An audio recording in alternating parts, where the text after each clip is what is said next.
The council room aboard the Zeltran warship was quiet, the kind of silence that came not from peace, but arrogance. High Commander Veleth clicked his mandibles as he scanned the projection in the center of the room.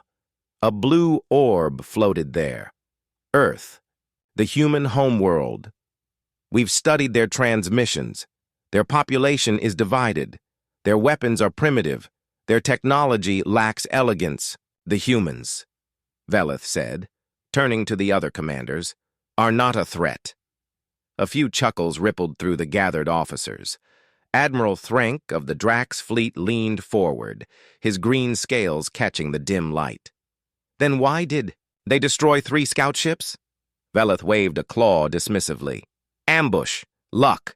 Those ships were small, sent to observe, not fight. They caught us by surprise once. It will not happen again. The room murmured in agreement. No species in this sector had ever stood up to the Dominion. Not the Vorthel, not the Songari, not even the Bravari with their plasma-fused armor. When the Dominion came, civilizations either bent the knee or vanished. Still, Threnk said slowly, perhaps we should approach this differently. The humans, they act illogical, wild. We don't understand their methods. They are chaotic, Veleth snapped. They fight among themselves. They burn their own cities. How can such creatures challenge us? A junior officer, barely old enough to have seen live combat, raised his voice timidly. But, sir, they fight even when outnumbered. They don't surrender. Even their children are trained to resist. Veleth turned to him. That's not bravery. That's desperation. Animals fight when cornered. We will strike hard and fast. Their homeworld will fall within a cycle. But it didn't. Private Sarah Jensen felt sweat running down her back. Her fingers were wrapped tight around. The grip of her rifle and her eyes scanned the burned-out street in front of her. The sky was dark, choked with smoke and fire. New York had been hit 3 days ago, and now nothing looked familiar. Lieutenant Park's voice crackled in her earpiece. Movement to your 9. 2 hostiles. Cloaked. Don't fire yet. She didn't blink, didn't breathe, just listened. Shimmer, like heat off asphalt, moved near the wreck of a burned car. Sarah flicked her safety off. Now! She pulled the trigger. The cloaked figure staggered and fell. The second one shimmered, leaping to the side, but a shot from Park took it down. Sarah moved fast, checking bodies. Alien tech sparked and fizzled in the dirt. They thought we'd roll over, she said, shaking her head. Park joined her. They always think that. In just a few days, the humans had gone from confusion to organized resistance. Old enemies, gangs, rival armies, even nations had banded together. The internet had gone dark, but the message was everywhere. Fight. People who once sold coffee now carried rifles. Teenagers hacked Dominion systems. Old veterans came out of retirement with blood in their eyes. They didn't beg. They didn't surrender. They adapted. On the bridge of the Dominion battleship Krithar, Commander Sellex was frowning. His 8 eyes blinked in rapid confusion as he watched another feed come in. A mining station on the moon had been overtaken. Human forces had used stolen weapons, improvised explosives, and sheer recklessness. They blew up their own tunnel, his officer said, confused. Sealed it with them inside, just to trap our patrol. Why would they do that? Sellex asked, his voice low. To win. Sellex looked up. The voice had come from the rear of the command deck. Admiral Rith was watching, arms folded. These humans, the Admiral said, they don't think like us. They throw themselves into death to kill even one of us. They seem to prefer it. They are unstable. They are something worse, unpredictable. Sellex gulped. Rith turned, walking slowly across the deck. We underestimated them. That was our mistake, but it will not be repeated. In a dark bunker beneath what was once a mall in Chicago, General Ava Lang looked over the map. Red lights showed enemy movements, too many. But they were slowing. A teenage boy rushed in, panting. General, the AI is online. We cracked their signal. Ava turned sharply. You did what? Yeah. Sam rigged a data tunnel through their frequency. Hops, he's feeding them fake command orders now. Ava blinked. How old is Sam? 14. A pause. Then she gave a short laugh. Good. Tell him to reroute them into the lake again. We'll blow the dam. Her radio buzzed. General, the Washington team reports success. The alien war crawler neutralized with homemade thermite. Casualties, 4. Enemy dead, all. She nodded slowly. Keep pushing. We make them bleed for every inch. She knew it was madness. Humanity was outgunned, outnumbered. But every street, every city, every tunnel was now a battlefield, and the humans were winning. Not because they had better weapons, because they refused to stop. In orbit, Commander Veleth watched the reports in disbelief. This doesn't make sense, he hissed. They should be broken. We've flattened their cities. They do not break, Admiral Reith said beside him. They bury their dead and keep fighting. We killed millions. They fight harder. Veleth slammed his fist on the console. Then we will burn their planet. Rith turned slowly. You still don't understand. They're not just defending Earth, they're already planning to leave it. They're building something in orbit, a weapon, a ship, I don't know what. But they're not staying passive. They can't possibly reach our systems. They don't think they can, but they'll try anyway, and one of them might succeed. That's the danger. Silence. Then Veleth spoke, his voice suddenly unsure. They aren't a threat. Rith looked at him, eyes cold. That was your first mistake. In the burned remains of what used to be a school, Sarah Jensen sat beside Park, sharing a protein bar. Above them, the sky lit up with the streak of a re-entering alien ship. It was falling fast, hit by something. Park stared. Was that ours? Sarah didn't answer. She didn't have to. They both knew. The war wasn't over, but for the first time in galactic history, the unstoppable Dominion had been stopped by humans.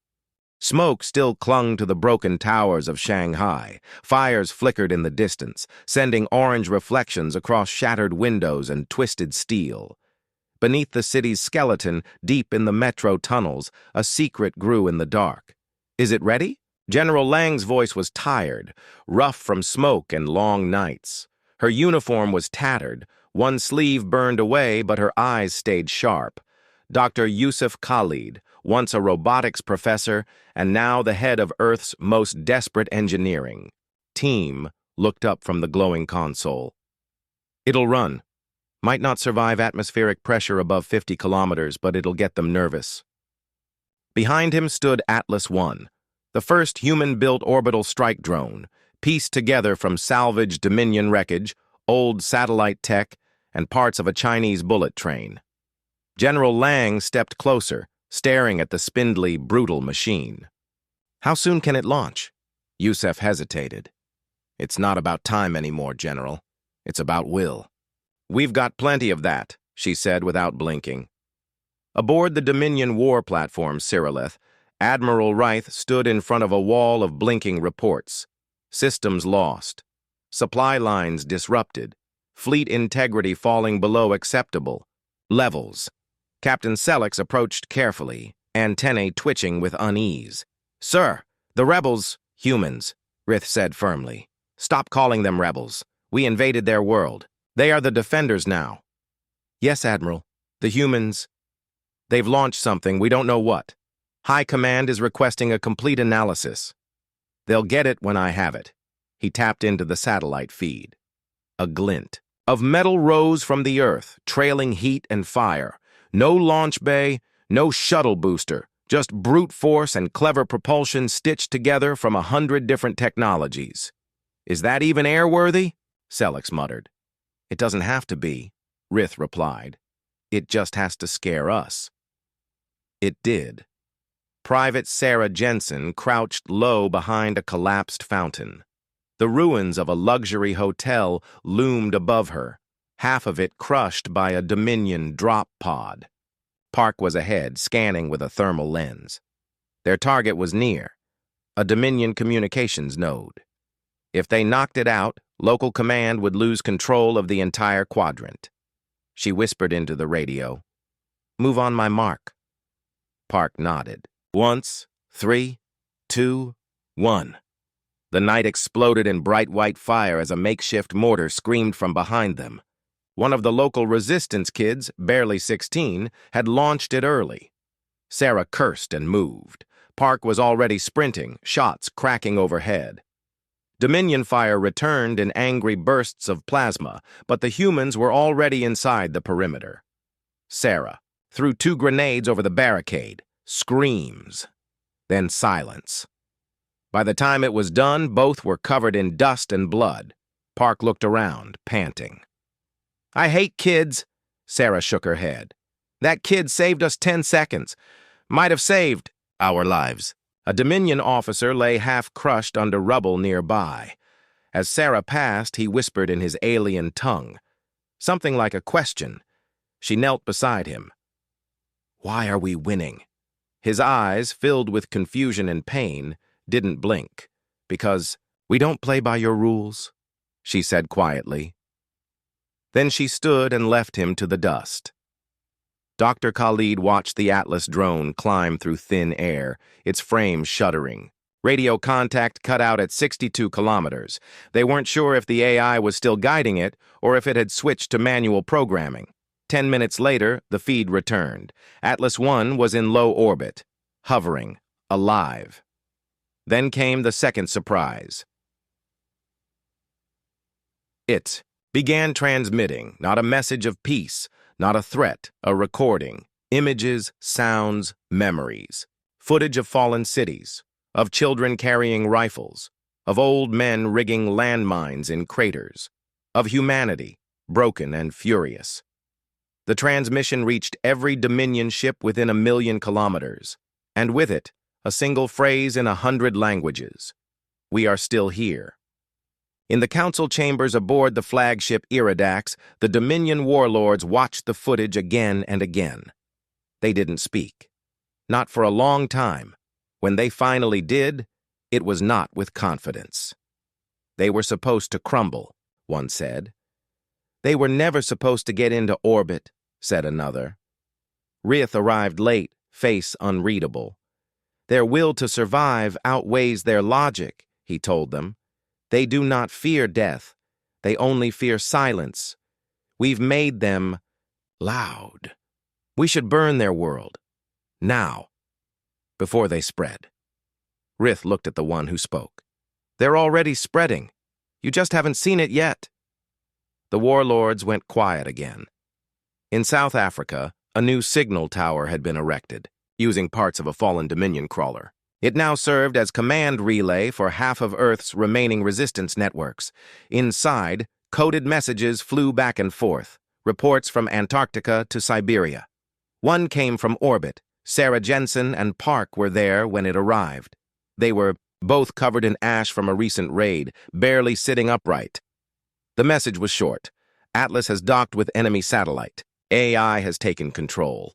Second platform under construction." Park stared at it, then looked at Sarah. "Wait. Second platform?" She smiled, slowly. "We're building a fleet. Out of junk? Out of whatever we have." They didn't laugh. They just nodded, because humans didn't need the best tools. They just needed a chance. The first Dominion evacuation order came from Sector 7B. The aliens never used that word, evacuation, but now they had no choice. Human forces had hijacked orbital comms and were directing re-entry pods back into their carriers mid-air. Several squads reported betrayal from captured equipment, modified to self-detonate on command. In a dark bunker beneath the surface of Mars, a single Dominion scientist whispered, "They don't fight to win. They fight so they never lose again." His assistant, shaking, replied, "Then we can't defeat them." He was right, because Earth wasn't just defending itself anymore. It was learning. One Dominion cruiser, Verak, tried to flee Earth orbit without orders. The humans let it leave. Then they followed it. 3 days later, it vanished from the Dominion logs. No signal, no debris. Just gone. Admiral Rith received the report in silence. He stood alone at the viewport, watching Earth turn slowly below.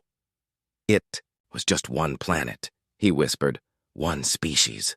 But now, they were everywhere. The Varrock had vanished. Not destroyed, erased. No explosion, no wreckage. Just silence. The kind of silence that meant someone knew how to hide their kill. Admiral Rith sat in his command chamber aboard the Cyrilleth, hands folded behind his. Back, eyes locked on the tactical display. Earth's orbit used to be clean. Now it was full of clutter, human-made satellites, debris, scrap from ruined ships. And in that noise, something else was moving. "Do we have visual confirmation?" he asked without turning. Celix, standing behind him, nodded slowly. "Yes, Admiral, intermittent. They're cloaking with ion scrub tech. That's not something we've seen in their engineering before. They didn't build it. They stole it, and they learned it faster than they should have." He turned now, face cold. "Never forget what makes them dangerous. Not strength, not technology." Celix didn't answer. Rith's voice was low, almost a growl. "It's the fact that they never stop adapting."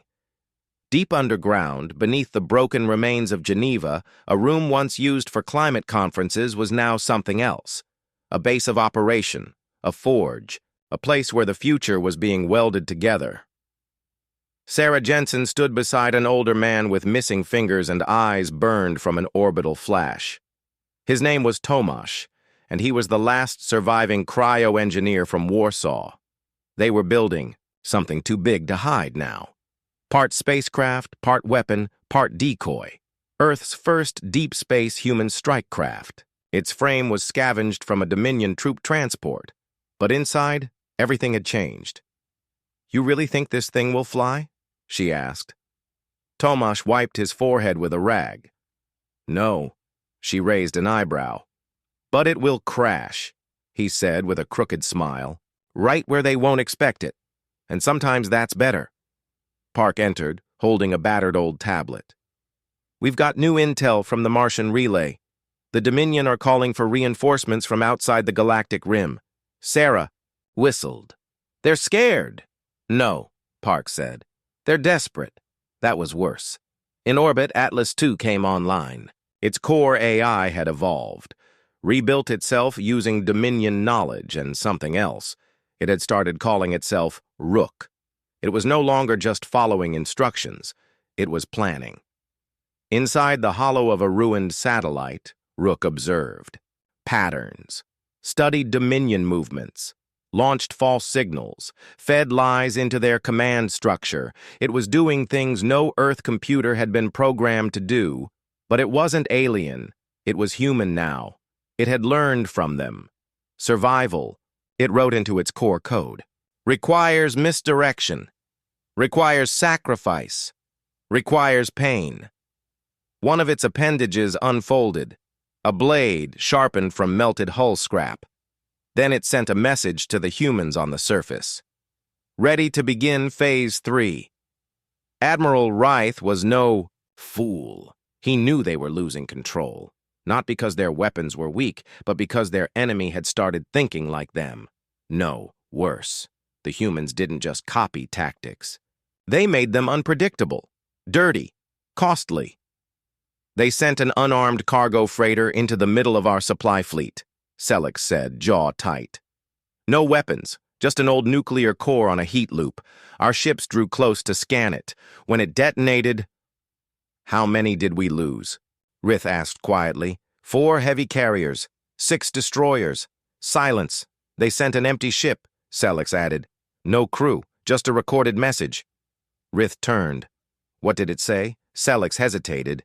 Then, with a stiff voice, he replied, We warned you. In what was once a museum in Cairo, now turned into a weapons lab, Ava Lang stood over a table of captured alien gear. Engineers and fighters worked in every corner, welding, sketching, testing. "General," one of the engineers called, waving her over. "Look at this." She crossed the room. On the table was something small, a modified Dominion drone, stripped of its ID core, reprogrammed, now buzzing lightly. "We call it a Sting B. It mimics their scout units. But when it gets close..." The drone's metal casing hissed, unfolded, and released a tiny vibrating spike. "It injects a virus into their ships, disrupts their comms. Short range only, but enough to cause confusion." Ava smiled grimly. "Mass-produce them. Have the kids in Oslo start 3D printing the frames." "Ma'am, this kind of virus, it's written like a riddle. It thinks, it evolves." Lang didn't blink. "So do we." By the end of the week, 2 more Dominion cruisers had gone dark. One disappeared over the Indian Ocean. Another tried to flee to the far side of the moon. Neither sent distress calls, but Earth did.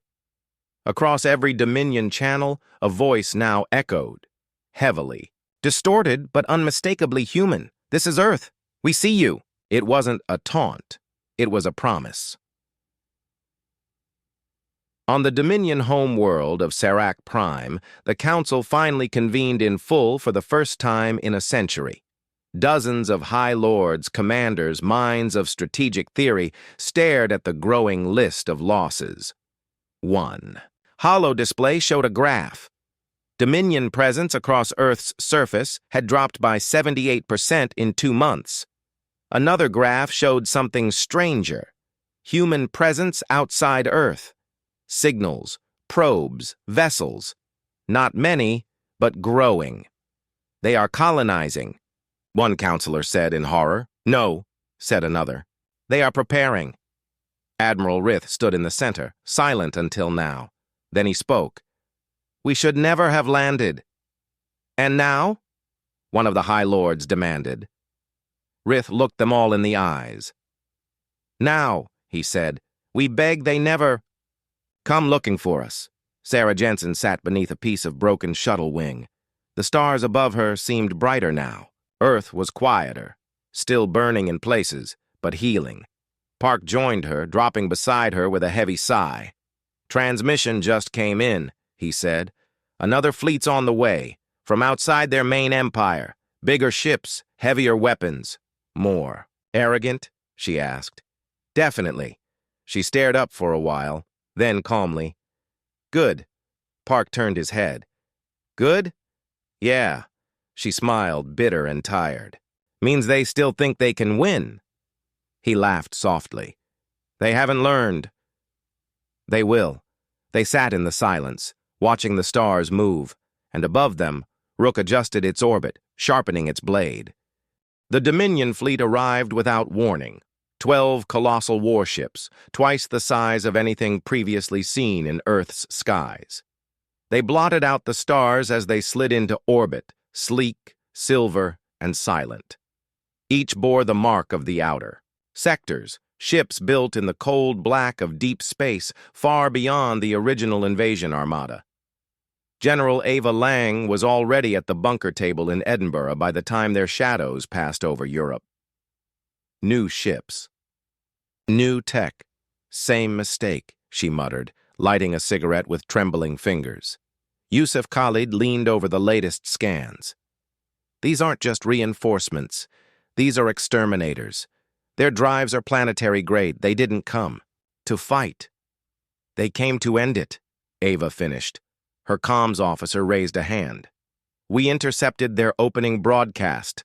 Play it." A harsh, synthetic voice filled the command room, echoing off the stone walls. "To the human species, this is your final day. You have fought beyond reason. You have resisted beyond logic. We will remove your planet from the equation." Yusef shut the feed off with a grim look. "They're going to glass Earth." Ava stared at the screen for a long moment. Then she said, "Let them try." From low orbit, the Dominion exterminators began their bombardment. Plasma lances pierced clouds, ripping through mountain ranges. Heat storms incinerated forests in seconds. Oceans boiled along the edges. But something strange happened. The attacks hit nothing of value. Cities were empty, bases already moved. Civilian.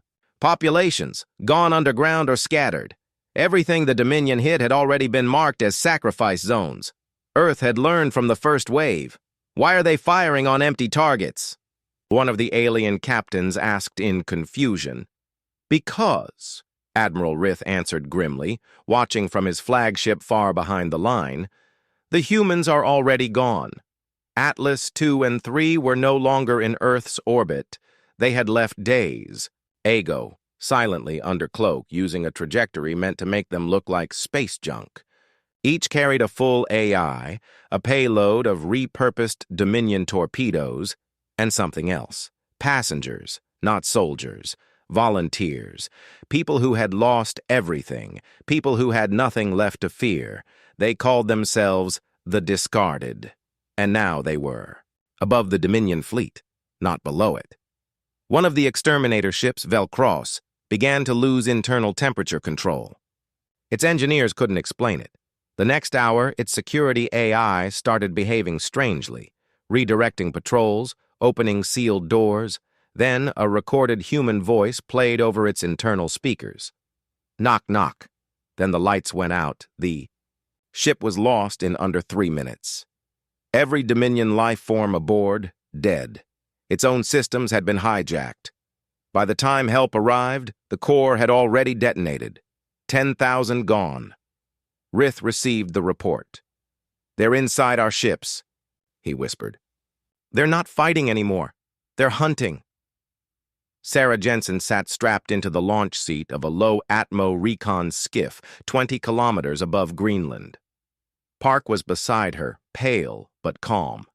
Outside, the sky glowed red. Another beam. Strike had just scorched the eastern seaboard. They're burning our planet, he said flatly. We'll build another, Sarah replied, her voice quiet. Park turned to her. On Mars? The moon? She shook her head. Anywhere. That's what they don't get. We don't need Earth. We want it, sure, but we don't need it to fight. Then what do we need? She looked at him. Anger. And they had plenty of that. The humans began transmitting again, openly, proudly, on every Dominion channel. But this time, they didn't speak in threats. They told stories. One video showed a grandmother dragging a downed Dominion soldier into a burning barn, then walking away before the whole structure collapsed. Another showed a blind child singing into a cracked microphone, sending out coordinates to a resistance ship under heavy fire.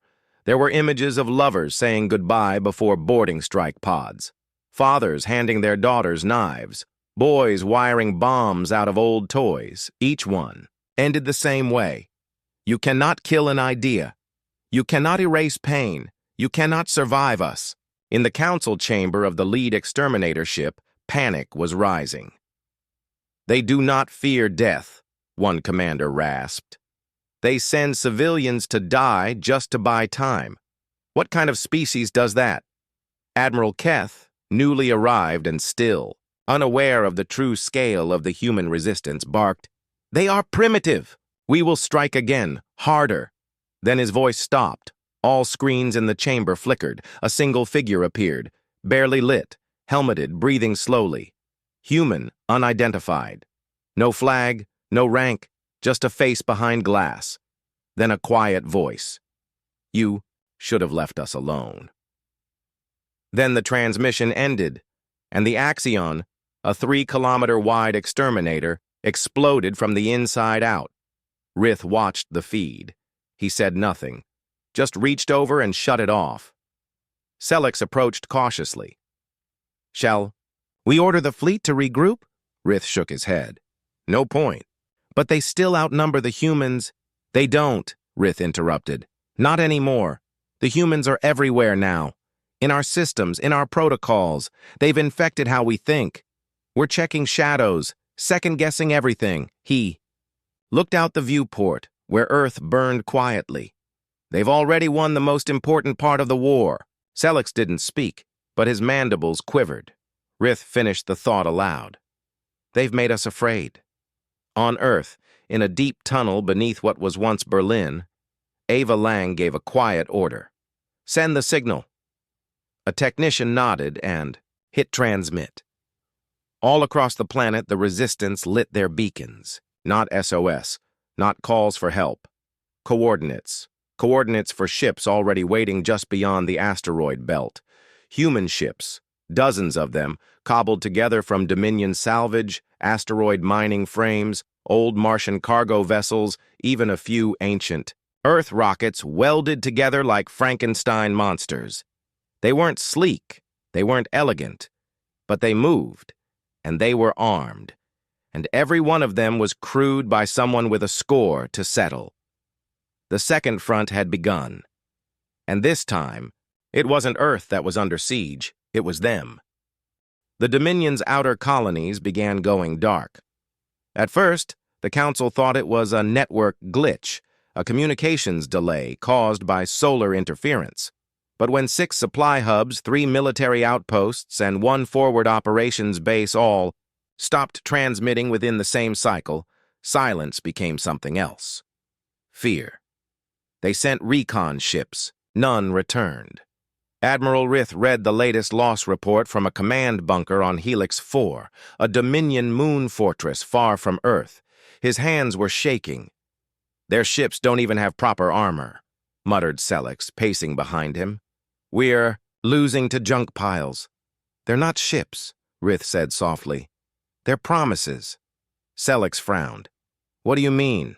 Every time one appears, it's because someone down there swore a dying oath," he whispered. "And now that oath has teeth.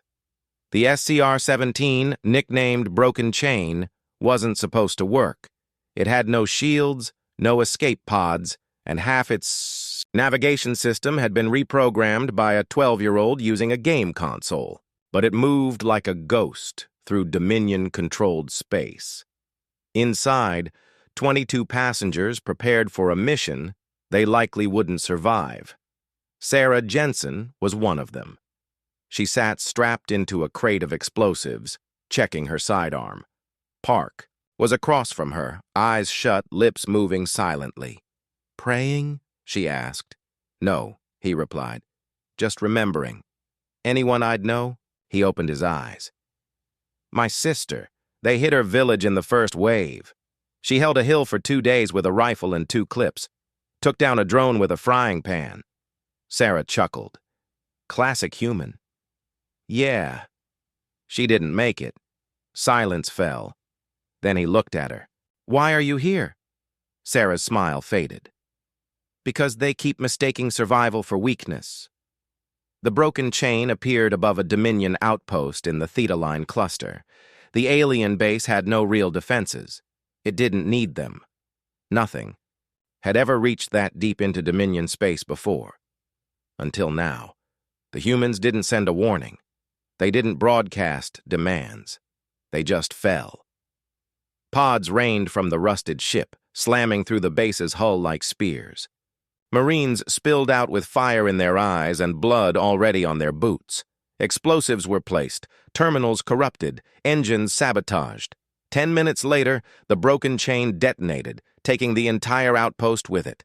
No survivors, no questions. The Dominion flagged the coordinates as burned. Then it happened again, and again, and again. The Dominion Council screamed into emergency session. Holoscreens flickered with reports. More attacks, more sabotage, entire trade routes collapsing. "They've formed a fleet," said one panicked admiral. "Scattered. Asymmetrical. Guerrilla cells with orbital reach." "This is impossible," another shouted. "They don't have the infrastructure." "They have the will," Reith said from the far end of the chamber, stepping into the light. All eyes turned to him. "They use our wreckage as weapons, our language in their traps, our fear in their tactics. We tried to break them, and now they wear our bones as armor." The room fell silent. "They're not fighting like a species anymore," he said. "They're fighting like a legend." At a hidden facility beneath the frozen surface of Callisto, Yusef Khalid stood in awe before what humanity now called the Core. The Core wasn't a ship. It was the heart of every stolen secret, every reverse-engineered Dominion algorithm, every whisper of tech that Earth had no business understanding, but did anyway. It floated inside a sealed chamber, humming gently, pulsing like a heart. They said we were too primitive, Yusef said to himself. Beside him, a young engineer adjusted the interface, and that was their mistake. Yusef smiled. They always forget. We learn faster when we're angry. The core's AI, Rook, stirred from dormancy. Next phase ready. Choose a target. Yusef didn't hesitate. Go for their logistics network. Shut them down. Confirmed. Starting chain collapse. Far across the stars, Dominion storage hubs began to fail. Doors wouldn't open. Fuel wouldn't ignite. Transit relays redirected warships into empty space. The Dominion began to starve in silence. In the wreckage of New Toronto, now a cold crater. City ruled by frost and silence, Sarah stood beside a transmitter tower built from shattered drone parts. Her breath curled in the air. The beacon began broadcasting, a simple message, coordinates, timestamps, and 5 words. We are coming for you. She turned to Park. Ready? He nodded. We don't even need to win. She looked confused. Park smiled grimly. We just need to make them bleed, make them remember. She nodded. They will. On the far edge of Dominion territory, a world known as Vrexos 9 flickered with green skies and thick clouds. It had never seen war, not in 1,000 cycles. A peaceful, rich colony, until the sky cracked open and a burning human freighter fell, screaming through the atmosphere. It didn't land. It hit. No warning. No survivors. When Dominion emergency teams arrived, they found something burned into the ground beside the crater. 5 words written in steel. You should have listened. Back. On Helix 4, Rith was done waiting. He gathered his officers in the command dome. Each one had lost friends, ships, pride. He raised his voice, low but full of iron. We invaded their world because we thought they were weak. Because we thought ourselves civilized, superior. He turned toward the view of space. And now we know the truth. The room was silent. They are the storm we created. He stepped forward. We can still escape with our lives, but not with our names, not with our dignity. This is not a war anymore. It's a reckoning. Outside the window, a flash of light signaled another lost outpost, and beneath it, rising slowly from the shadows of a shattered moon, came a ship flying a human flag, torn, but still there, the first of many, and they weren't done. The stars above Sirac Prime, the Dominion's capital world, flickered, first one, then several, then dozens. Each wasn't a star at all, but a human ship, small, mismatched, ugly things, crawling out of dark space like ghosts. They had no formal formation, no fanfare, no threat broadcast. They simply appeared, and the Dominion Command Center panicked. In the central tower of the Grand Spire, High Chancellor Keltar shouted into the control interface, "Where is our outer defense net?" The technician flinched. They came in between the relay pulses, sir. Silent entries. Stealth cores are mimicking our own ID signals. They look like friendly ships, until they open fire. The room pulsed red with warnings. Explosions flashed across the orbital shields. One of the station arms began to bend, torn apart by a weapon no Dominion engineer recognized, because it wasn't their weapon. It was theirs, turned against them. Again. In low orbit, the Iron Vow, a converted mining rig reinforced with Starship. Plating led the human assault. Sarah Jensen stood on its scorched bridge, helmet off, hair matted with sweat. Enemy comms jammed, Park said beside her. They're blind. Sarah nodded. Good. We fight better in the dark.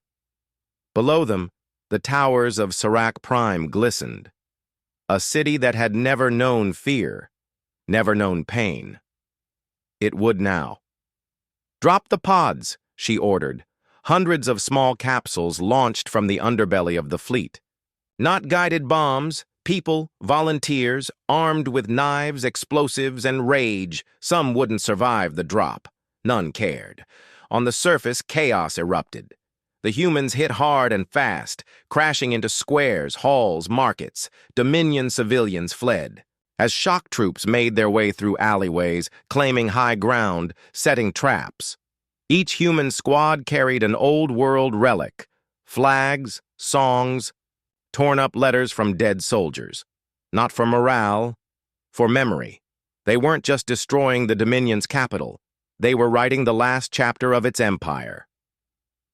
Inside the Prime Archive, home to 3,000 years of Dominion history, Dr. Selnari, a high scholar, locked the gates and stared at the main display, shaking. One by one, the outer systems blinked red. Gone, taken, burned. Someone banged on the archive door. "Open up! The humans are—" A blast cut the sentence short. Smoke curled through the cracks. A young human soldier kicked the door down. He looked no older than 20. His armor was scorched. His eyes were hollow. He stepped inside, rifle lowered. Dr. Selnari raised his trembling hands. "Please, we are historians. We don't fight." The soldier didn't reply.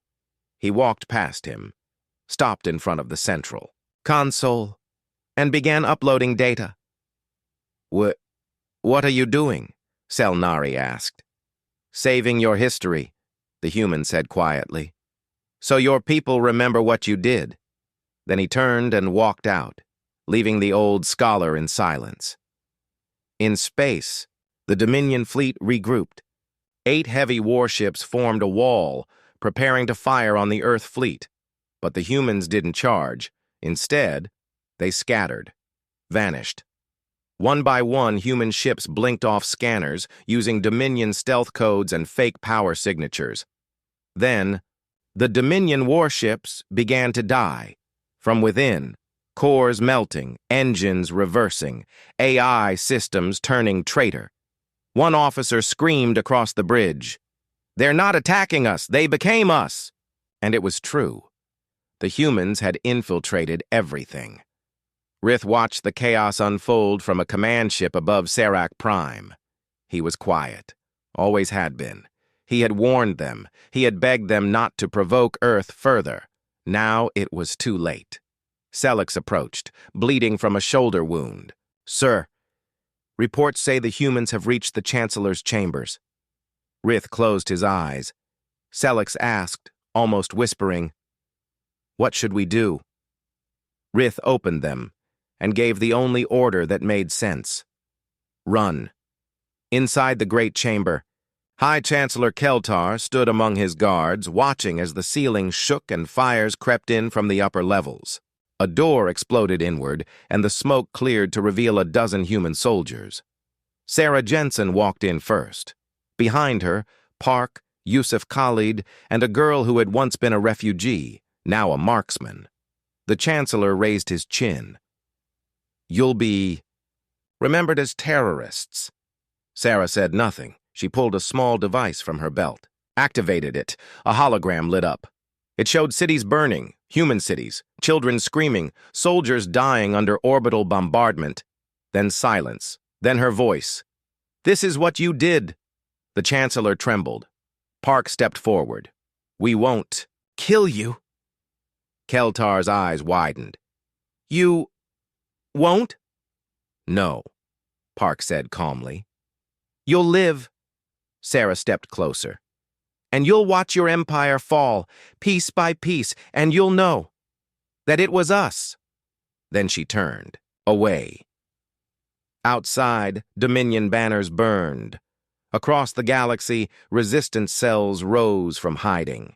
Species once crushed by the Dominion saw their chance and took it. Uprisings, revolutions, assassinations. The great empire of the stars cracked from the inside, and humanity didn't stay to rule. They just left the fire burning. In orbit, the last surviving Dominion ships fled through jump gates, broadcasting panicked warnings into deep space. Their message was simple. The humans are coming. There is no negotiating. There is no surrender. Hide. But it was too late. The myth had already begun, and nothing could stop it. Far beyond Serac Prime, deep in the uncharted dark, a drifting science vessel known as the Array picked up a strange signal, low frequency, wide band, and riddled with encrypted fragments. The Dominion researchers aboard couldn't decipher it. But the ship's AI did. It played the message softly, looping it in the background. A woman's voice, calm, determined. "We were never your enemies. You just made us act like one. Now you'll see what happens when humans stop surviving and start choosing what to destroy." The Dominion scientists listened in silence. Then one of them whispered, "They're not just fighting back. They're building something new." 2 years after the fall of Serac Prime, Earth didn't rebuild in the way anyone expected. They didn't form a new galactic empire. They didn't seize territory. They didn't even colonize the Dominion. Core worlds. Instead, they disappeared. Humanity became a shadow, moving in the dark, striking only when provoked, and vanishing before the smoke cleared. No one knew where their main fleet was. No one knew where they made their weapons. No one could track their supply lines, because humans weren't running a war anymore.